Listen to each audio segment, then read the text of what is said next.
Halo semua, kali ini kita akan belajar tentang pasar modal. Secara umum, pasar modal adalah suatu sarana untuk mendapatkan pendapatan tambahan atau lebih sering disebut dengan passive income. Menurut Irwin Friend, pasar modal adalah tempat di mana investor dapat membeli atau menjual sekuritas seperti saham dan obligasi. Produk pasar modal antara lain, saham, obligasi, reksadana, derivatif, ETF, dan waran.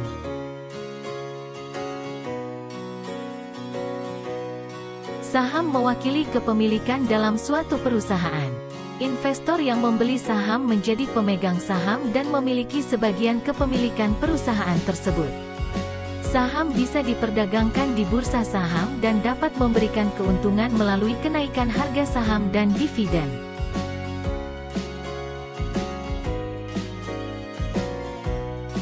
Obligasi adalah surat utang yang diterbitkan oleh perusahaan, pemerintah, atau entitas lain.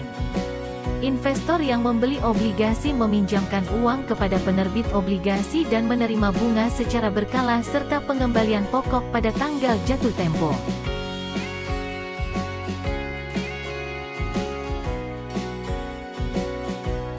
Reksadana adalah wadah investasi yang mengumpulkan dana dari berbagai investor untuk menginvestasikan dana tersebut dalam berbagai saham, obligasi, atau aset lainnya.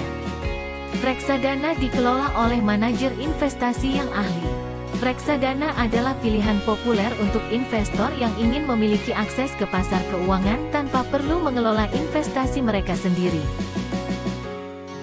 Profesi dalam pasar modal antara lain, broker saham, analisis keuangan, manajer portofolio, trader, investor individu, dan regulator.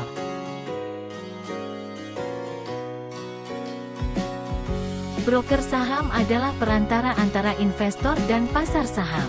Mereka membantu investor membeli dan menjual saham, obligasi, dan instrumen keuangan lainnya.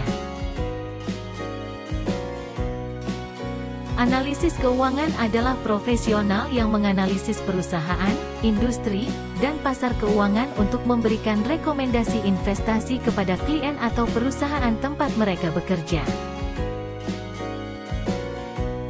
Manajer portofolio adalah individu atau perusahaan yang mengelola investasi untuk klien mereka. Mereka membuat keputusan investasi berdasarkan tujuan keuangan klien dan strategi yang telah ditetapkan. Trader adalah individu yang membeli dan menjual instrumen keuangan di pasar modal untuk mendapatkan keuntungan. Mereka dapat bekerja untuk perusahaan atau sebagai pedagang independen. Investor individu adalah individu yang secara langsung atau melalui perantara berinvestasi di pasar modal untuk mencapai tujuan keuangan mereka sendiri. Regulator pasar modal adalah entitas pemerintah atau badan pengawas yang bertugas mengatur dan memantau aktivitas pasar modal untuk memastikan transparansi dan integritasnya. Terima kasih, semoga bermanfaat.